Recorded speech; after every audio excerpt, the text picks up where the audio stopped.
चंद्रपुर के राजपुरा तालुका के आखिरी छोर पर बसे सुब्बई गांव में एक ग्राम सभा हुई। इस ग्राम सभा में बड़ी संख्या में युवा शामिल हुए। ग्राम पंचायत में भ्रष्टाचार देखकर उन्होंने तुरंत ग्राम पंचायत सरपंच सुरेखा आत्राम समेत सभी सदस्यों के इस्तीफे की मांग शुरू कर दी। लेकिन मौजूदा सरपंच सुरेखा आत्राम ने जवाब दिया कि वह इस्तीफा दिए बिना पूरे गाँव से माफी मांग लेंगी। लेकिन वहाँ मौजूद सभी नागरिकों ने साफ कर दिया कि इस्तीफा देना जरूरी है। आखिर में ग्राम सभा में प्रस्ताव नंबर 16 सर्वसम्मति से पास हुआ, जिसमें सरपंच सुरेखा आत्राम और सभी सदस्यों पर एक मत से अविश्वास प्रस्ताव पास किया गया। गौरतलब है कि ग्राम पंचायत सुबई में सरपंच का पद संभालने के 4 साल बाद भी एक भी महिलाओं के हित में ग्राम सभा नहीं हुई थी। इसलिए गांव वालों ने आत्राम समेत सभी सदस्यों के इस्तीफे की मांग की, जिसमें ग्राम पंचायत ऑफिसर को सस्पेंड करने की भी मांग जोर पकड़ रही है। नाही नव्हते राहते काय नव्हतं काहीच होतं ना. बोल 2 शब्द बोल 2 शब्द. आज दिनांक 20 ऑगस्ट 2026 ला आजपर्यंत ज्या पद्धतीने ग्रामसभा झाली नाही, सर्व युवा वर्ग एकत्रित आले आणि जे काही ग्रामपंचायतमध्ये भोंगळ कारभार होता आणि यांनी स्वतःच्या तोंडातून किंवा स्वतःहून कबूल केले की आमची चुकी झाली आहे. हे ऑन रेकॉर्ड त्यामध्ये सर्वांच्या कॅमेऱ्यामध्ये आहे आणि माझी लायकी नाही आहे असे शब्द बोलले होते की माझ्यानं होत नाही काम. मग माझ्यानं होत नाही तर तुम्ही राजीनामा का देत नाही? मग अशा ग्रामपंचायतचं करायचं का? काही फायदा आहे का? ज्या ठिकाणी ज्या पदाधिकाऱ्यांना आपण निवडून दिलो आणि निवडून दिल्यानंतर ते लोक म्हणते की माझ्यानं काम होत नाही, मग तुम्ही राहू नका ना, घरी बसा ना. त्यापेक्षा मग कोणतंही काम जो व्यक्ती ॲबल आहे, जो व्यक्ती सक्षम आहे त्याला निवडून दिलेलं बरं राहते. तर युवा वर्ग अत्यंत रोष व्यक्त करत या ग्रामपंचायतमध्ये आले, कारण की या ग्रामपंचायतचा आम्हाला शून्य उपयोग आहे. एक तर ग्रामसेवक नाही आणि सरपंचही सुद्धा नाही. मग ग्रामसेवकाचं कर्तव्य होतं की जे काही त्यांना अडचण आली ते अडचण एक दिवस अगोदर किंवा सकाळी 6, 7, 8 वाजेपर्यंत कळवायला पाहिजे होतं. परंतु अख्ख्या गावातील लोक 150, 200, 300 लोक जमा झाले आणि त्यांनी अख्खा आपला रोजगार बुडवून काम बुडवून तिथं थांबले होते. आणि आपले सरपंच मॅडम आणि ग्रामसेवक मॅडम वेळेवर म्हणते की मी उपस्थित राहत नाही. हे किती मोठी शोकांतिका आहे. त्यांची रोजी भरून देणार आहे का हे लोक? सरपंच मॅडमला समजायला पाहिजे होतं की हे लोकांचं किती महत्व आहे, किंवा हे आज रोजीला जाईल तर उद्या कमवून खाईल अशा पद्धतीचे लोक आहे आणि यांच्यासोबत खेळत आहे हे मॅडम. हे अत्यंत दुःखदायक गोष्ट आहे आणि हे सगळी गोष्ट येथील सर्व जे युवा वर्ग आहे हे समजले आहे आणि याच्यानंतर असा प्रकार होणार नाही. हे जे ग्रामसभा चालेल गावातील लोकांच्या म्हणण्यानुसार चालेल, परंतु युवा वर्ग इतकं म्हणजे खूप हे झाले आहे, काय म्हणते त्याला, खूप अग्रेसिव्ह झाले आणि त्यांनी हा निर्णय घेतला की या ठिकाणी ग्रामपंचायतला लाख लावायचं, कारण की ग्रामपंचायत आमच्या कोणत्याच कामाची नाही आहे.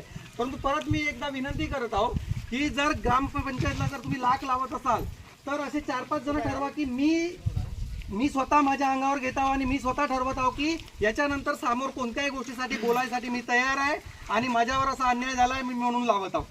सर्वजण तयार नाही का? कोण नाही तयार? नेऊ दे आणि जेलामध्ये का फरक पडते सर्वाले?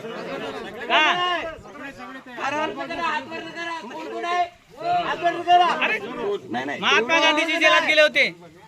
एवढा विचार करून एकदा आपण विचारलं असतं, सगळ्या केलं असतं, परंतु शेवटी ते तयार नाही मान्य करायसाठी कोणत्या गोष्टी. बरोबर आहे. आताही मला ठाणेदार सरांचा फोन आला की निपटवता की मग समोरची प्रोसेस करता.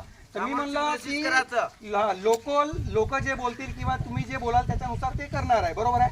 तर त्यांनी येतो म्हणले का नाही येत म्हणले, मला तर नाही सांगितलं येतो म्हणून.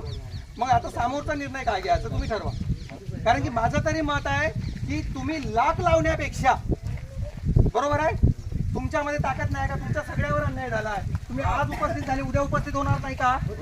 होते ना सगळे उभं आले. त्या मॅडमची हिंमत आहे का अंदर जायची?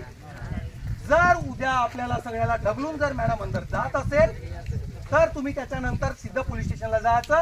आम्हाला डावलून किंवा आम्हाला ढकलून मॅडम आतमध्ये गेले आहे. बरोबर आहे. सगळ्याने मंजूर आहे, हात वरच करा. नाही तर मग तुम्ही लाख लावत असाल तर तुम्हाला पोलीस स्टेशन मध्ये उत्तर द्यावं लागेल. ग्रामसभा एवढी मोठी मंजूर घेतली होती ना, जेव्हा बाजू घेतली होती ना आपण, ताला लावायचं. ग्रामसभा मंजूर आहे ना, ठराव झालाय. पण हे ग्रामसभेत ठराव झाला, तुम्हाला 1000 जणांना कोर्टामध्ये बोलवत नाही. पोलीस स्टेशनमध्ये 1000 जणाला बोलावून किंवा तुम्हाला विचारत नाही. जे 4-5 जण बोलासाठी तयार आहे ते असेल तर सामोर व्हा आणि सामोरची प्रोसेस करा. लाख लावायचं असेल नाही तर काय होते, आता 100 जण आहोत, तिथं गेल्यानंतर एकटाही नाही येत. नाही चालू काय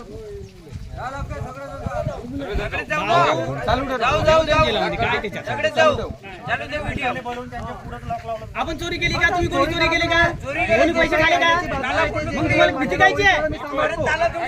परंतु 4-5 जण तू जसं आता बोलताय उद्या तिथे बोलायला तयार पाहिजे. आणि भाऊ त्याचं काय? ठाणेदारला बोलवत आहे, गुन्हा लावत आहोत, त्याच्याकडे सोपवून द्या कारण की कोणीचा गुन्हा दाखल होत नाही. व्हिडिओ येईल किंवा कोण येईल ते येईल, त्याच्यानंतर निर्णय घेईल. बोलवा ना, आम्ही ताला बंद करण्यासाठी बोलवत आहोत. सेफ कोणत्या तुम्ही काही राहिले नाही राहिले ते सगळ्या गोष्टी एकच आहे. काही राहिले ते काही रिक्षा नाही घेत. जे रिक्षा घेते आपण घ्यायला लागते. नाही भाऊ, ताला लावून देऊ चांगला आहे. गुन्हा दाखल होते का? कारवाई होते का? आपण काय चोरी केल्या का तुम्ही? हो का? कारवाई होणार आहे का? आपण काही चुकी करताव का? 167 काही त्याचे काम जर केले असते तर आपण काही ताला लावायची गरज आली असती का? चाबी आहे ना, ते आपल्या मामा तलाव आहे ना. नाही रे, पोलीस जाऊन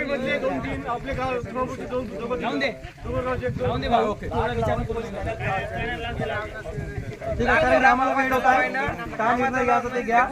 ठीक आहे, बाकीची कामे आहे, बरोबर आहे का? आणि जे बाकीचं जे निर्णय घ्यायचं दुसऱ्या सभेमध्ये घ्यायचं ते ग्रामसेवक येते नाही येत, ते काही विषय नाही, तो येत नाही आता. ठीक आहे, ताला लावा. चला ताला लाव, चला. ताला लावा. मामा तलाव आहे ना, मामा तलाव.